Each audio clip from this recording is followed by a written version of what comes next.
அன்பு நேயர்களே, சின்ன சின்ன சமையல் குறிப்பு பகுதியில் இன்று கல்யாண முருங்கை இட்லி பொடி.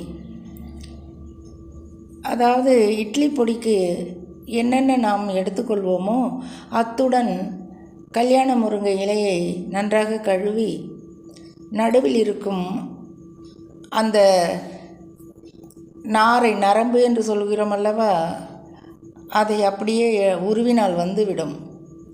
பிறகு பொடியாக நறுக்கி எண்ணெயில் நன்றாக பொரித்து எடுத்துக்கொள்ள வேண்டும். அவ்வளவுதான்.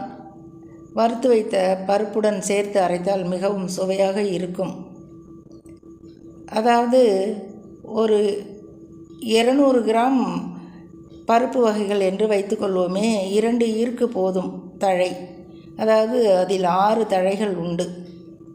அதிகமாக சேர்த்து கொண்டால் சிறிது கசக்கும்.